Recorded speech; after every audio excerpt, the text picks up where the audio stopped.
अस्सलाम वालेकुम dear friends, कैसे हैं आप लोग। आई होप आप सब ठीक ठाक होंगे। तो ये जी आज मैं आपको अपने जो चिली प्लांट्स हैं, मिर्चों के पौधे हैं, उनकी अपडेट देने लगा हूँ। ये मैंने सितंबर अक्टूबर में इनके ट्रांसप्लांटेशन की थी और अब ये तीसरा चौथा फल है। इनको साथ साथ हम उतारते रहते हैं। तो ये देखें कैसे ज़बरदस्त हैं। 12 इंच का ये गमला है और इस गमले में ये देखें फ्रूटिंग इनकी। ये साथ आपको पकी हुई नज़र आएंगी जो हम उतार नहीं सके, और इनकी नेक्स्ट फ्रूटिंग भी हो गई।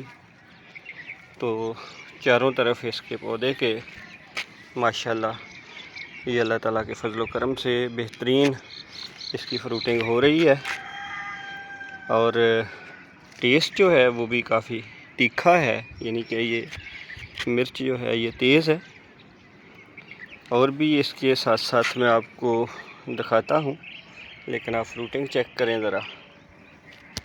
यहाँ तक पेंदे तक जो है इसके बॉटम तक ये लगी हुई हैं। ये देखें जी। इसके बाद ये नेक्स्ट जो पॉट्स हैं इसमें ये आप शिमला मिर्चें लगी हुई देख सकते हैं। ये भी इनके साथ ही लगाई थी, कुछ हम नहीं उतार सके तो इसके ऊपर ही ये पक गई हैं और कुछ अभी सब्ज़ हैं, इनको इस्तेमाल कर लेंगे। ये देखें जी पकी हुई हैं। ये जो है ये ख़राब हो रही है तो इसको भी उतार देते हैं। चूँकि रूफ टॉप पे बहुत ज़्यादा गर्मी होती है तो उस वजह से आजकल मौसम की तब्दीली की वजह से बहुत सारे पौधे जो हैं वो ख़त्म हो रहे हैं। टमाटर वगैरह ख़ास तौर पे हवाओं का भी ज़ोर है, जिससे ये गमले बाज़ात पौधे टूट भी जाते हैं इनमें। ये देखें ये एक डिफरेंट वैरायटी है और इसकी मिर्च भी बड़ी मज़े की है और बड़ी अच्छी इसमें माशाल्लाह ये फ्रूटिंग हो रही है।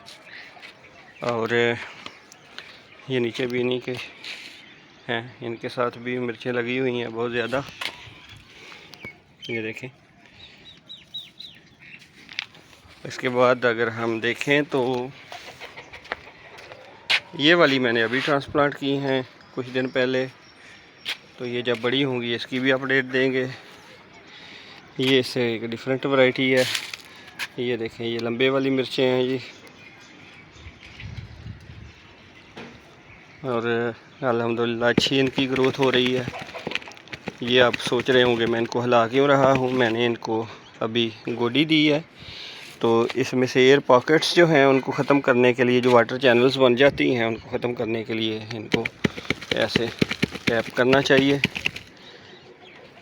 फिर इनकी अच्छी जो है पानी का जो इसके अंदर रुकने का अमल है वो ज़रा बेहतर हो जाता है। ये देखें जी माशाल्लाह बड़ी अच्छी फ्रूटिंग इनकी हुई है और वक्तन फ़क्तन इसको गोडी देनी चाहिए। तकरीबन मैं 15 दिन के बाद इनको ज़मीन को, मट्टी को इनके चारों तरफ नरम करता हूँ। मट्टी में मैंने 50% बल मट्टी और 50% काउडंग कंपोस्ट इस्तेमाल की थी जब ये मैंने पॉटिंग मिक्स बनाया था। उसके बाद जो है वो महीने में एक बार या 2 बार इनको मैं मज़ीद फर्टिलाइज़र देता हूँ, और वो भी वर्मी कंपोस्ट या फिर जो है वो काउडंग कंपोस्ट होता है, गोबर खाद। तो इस तरह से ये बेहतरीन फ्रूटिंग मुझे हासिल होती है। आप भी अपने घर में जो भी आपके पास अवेलेबल स्पेस होती है उसमें सब्ज़ियाँ उगाने की कोशिश करें। ये एक हेल्दी एक्टिविटी है और ऑर्गेनिक गार्डनिंग को प्रमोट करें। Thank you so much. अल्लाह हाफ़िज़।